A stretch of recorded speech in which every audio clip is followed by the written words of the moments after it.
on here. Life's been crazy busy, and as everybody is in the winter, full of activities. And we have been busy here on the farm. If you haven't been here before, I'm Julie with Dawkins Family Farm. And today all the kids are at school and Grant's at work, so I'm here on the farm doing a little farming. We are growing some ranunculus corms today. If you don't know what ranunculus are, it's a spring flower. They are the most gorgeous little pops of color in the world. They are just beautiful. Grant thinks they look a little bit like roses. I'm not under that impression, but they do have the ruffles that roses sometimes come with. So that, I think, is what he's drawing from. But anyway, as this is our project for today, we've been working on getting the sign out on the corner. So we had the post up and the sign made, so that's a big part of the endeavor. And I have the front side painted, so I need to flip it today and paint the back side, and then eventually put the lettering on. So that will be a process in itself and probably take me a whole day just to make sure I get it on there and not, lopsided or crazy or whatever. The sign is going on the corner. It will say the Flower Meadow at Dawkins Family Farm, just so that people will know when they have arrived, that they're in the right place.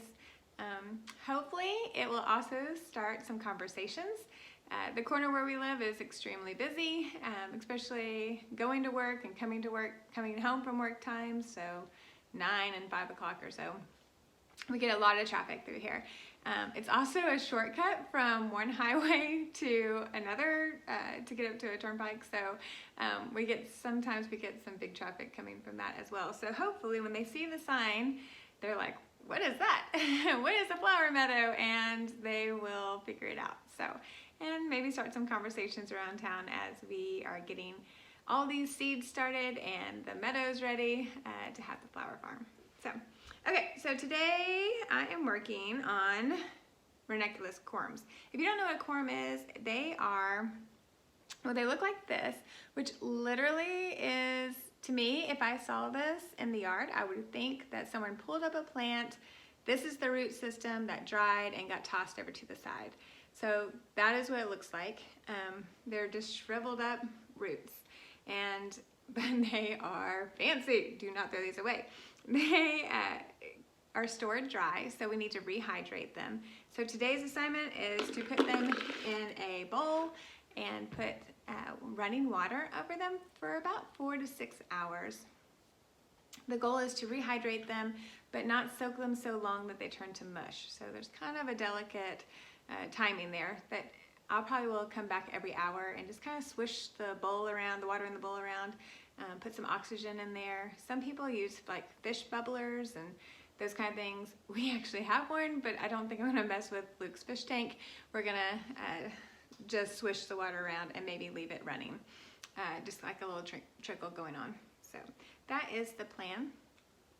Then after we rehydrate them, we're going to plant them in a flat potting soil that's damp, and then let them root. And they're gonna root for quite a few weeks, and then when the temperatures are right outside, we will plant them out. That is going to come with its own challenge, because our next learning curve on this flower farm is building low tunnels. Where we live, our early spring, which is the time that you would plant these out, it can be very volatile. We can have 65-degree days and 22-degree days.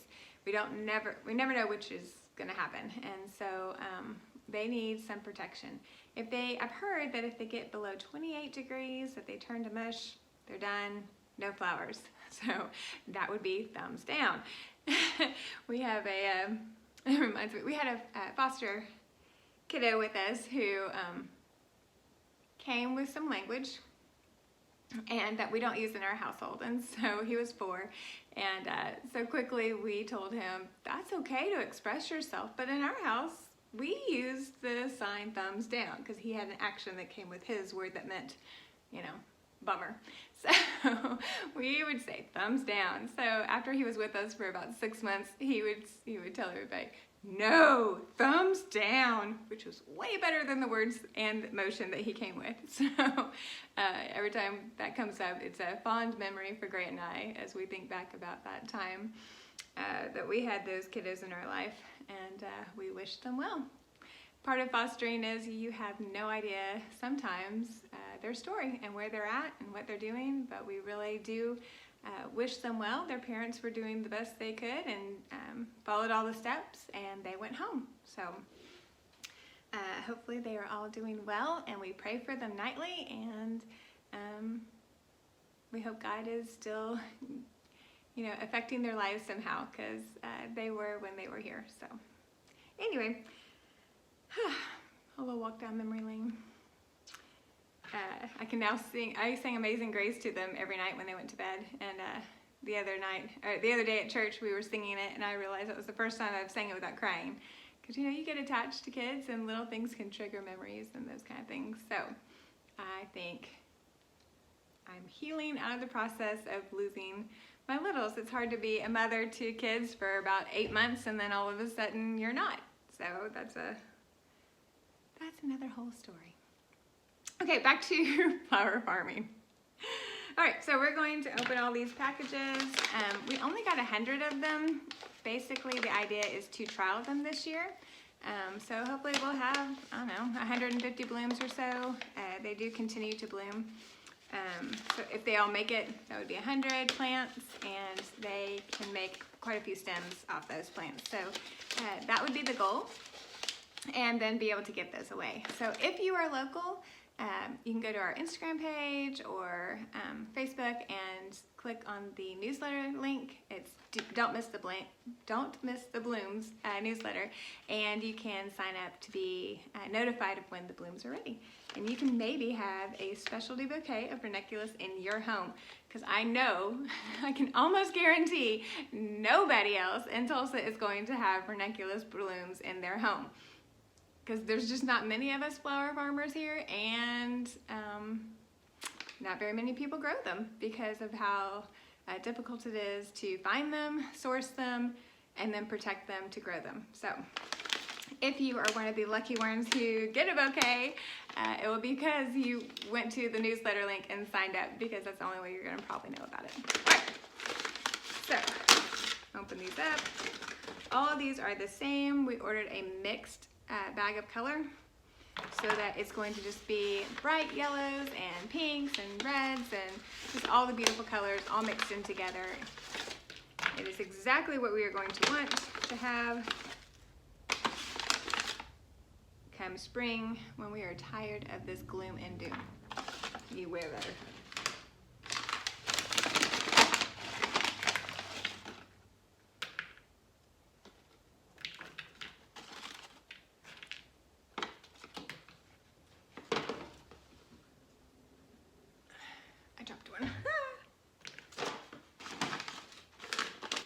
These are sourced from Eden Brothers is where I ordered these.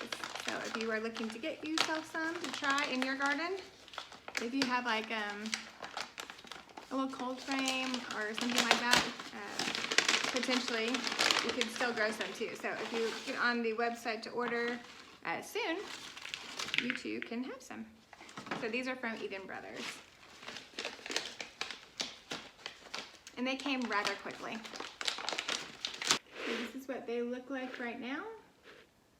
Just a whole bunch of dried octopus. Let's go get them wet.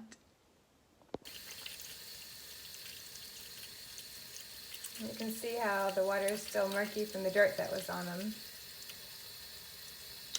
So we're just gonna let the water trickle and set our alarm on the phone for 4 hours, and then I'll probably start another timer just for every hour, just to come and check on them and give them a little swish and make sure they are staying oxygenated. Well, it has been 4 hours, and So the school bus is about to come home, so I thought I'd go ahead and do this before they got off the school bus. We have our Ranunculus corms. They have soaked all day long, and I just pulled them out. They have plumped up. Let's see if I have a good one here to show you. So this is what they look like now. The corms are all plump. They no longer look like they're shriveled up and dead. They look alive, and we are about to plant them down. All I have here is a tray of potting soil, and we are just going to place them octopus legs down in the potting soil and give them a little space around each of them so that they have room to grow and grow some roots. So we just went loose potting soil that's damp. This particular tray has been dampened by the rain. When I picked it up, it was after a rainstorm, so it was heavy and messy and got the car messy, but that's another story. So for today, I didn't have to damp it very much. So anyway, damp, loose potting soil, put your corms in it, legs down, and let the little roots grow. From here, we're gonna find a spot somewhere that's dark and a little cold, around 50 degrees. That might be the biggest challenge of them all, just to find that. The house runs about 65, 70, where the grow lights are for the seedlings. It's higher than that. We haven't had to use our heat all winter because those little grow lights and their heating mats keep it quite toasty in there. And then this shop is too cold, so I have to figure out somewhere to put them. But we'll do that and let them grow for 6 to 8 weeks, and then they should have good sized roots on them and be ready to be planted out and ready for a spring harvest. So excited. Cannot wait. Our little farming adventure today is about to be over, and the kids will come home and we'll take care of Cookie, and the chickens need I need to take the compost out to the chickens, so we'll check on them. If you didn't know, Savannah and Cookie got second place this weekend in their show, so that was pretty exciting. Savannah got herself a ribbon, and she's already proudly hanging up on her bulletin board, so that's really fun. And I think even more so than that, she's making some good friends in FFA, so I think that's what we really are excited about, is doing something you love with the people that you love. And sometimes it just takes putting yourself out there to have people that you love. You know, these days on social media, it's easy to say, you know, feel like you have a real contact with somebody, but there's something else about rubbing shoulders with people and doing life with people and those kind of things. So, and that takes some bravery and some courage to maybe make a change, to do something different so that you can have a different result and be around people that you really enjoy or are like-minded. So if you have a hobby that you enjoy, something you like doing, go find some other people who like doing that hobby. Invest some time and resources. Or actually, someone just told me the other day, you need to be social on social. A lot of times we find ourselves like scrolling through things and not taking the time to like and follow and comment. That's not very social. You're just absorbing. So I'm trying to do better about actually commenting and engaging with people on social media, because that's how you are actually being social. People like it. They're encouraged. You know, when someone comments on their post, they're like, you know, someone noticed me. People just want to be noticed these days. So, and that's the beginning of any kind of relationship or friendship. So anyway, go and do something you love with the people that you love. And my people I love are about to be home. Well, the kids are home from school, and look who I have with me. Jackers, or Jackie Chan the Man, as his friends at school call him. It's pretty cool to have a nickname like that. Yeah. I think that means you're really accepted if you find yourself with a cool nickname. So anyway, that's been, we've been calling him that at home. It's kind of fun. Alright, so we are on our way to feed the chickens. give the chickens a little compost. The bucket was getting full, so we're gonna go see how they're doing today in the rain. You think they would all stay in their coop, but they don't. They like the rain, I think. Yeah, they're all out. Look how it's greening up. Dad planted some clover seed. This is not it, but that doesn't seem to bother them.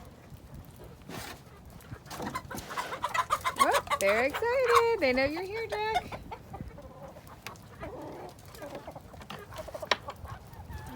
Out. I can't let them out. No, don't let them out. Back up. You can go ahead and go ahead.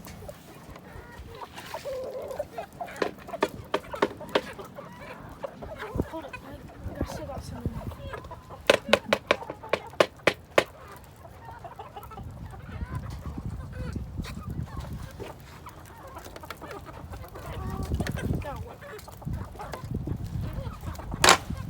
Let's see if we got any more eggs.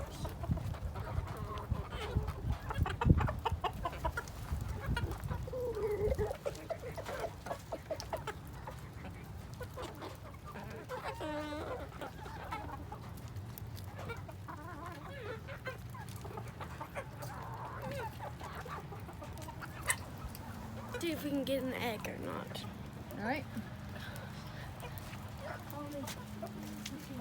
Any eggs today? I already got 2 this morning. Oh, if we have more eggs, that means more girls are laying, which would be very exciting. Got an egg. Is there another one? And you got 2 this morning? Yeah. Maybe someone is laying. That would be really exciting because babies are now old enough to start laying here soon, so maybe we have 3 laying. What do you think? Yeah. Oh, Cookie, it's your day. It's a muddy mess out here. It's a muddy mess out here. This must be your day to shine. The whole place is yours to waller in. Say, I'm a fancy pig. I got 2nd place at the county show. Yeah. Fancy fancier.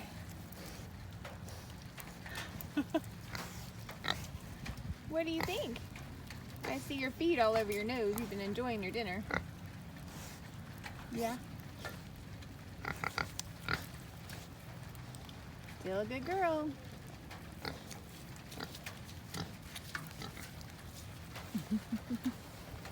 She's like, never mind. I'm going back inside. All right, Jack. Let's take our egg inside. Okay. I think that's about all we're gonna do outside. We've been working, Grant's been working on making the sign for the flower meadow at Dawkins Family Farm that's gonna go on the corner. So we got the post up and they're painted.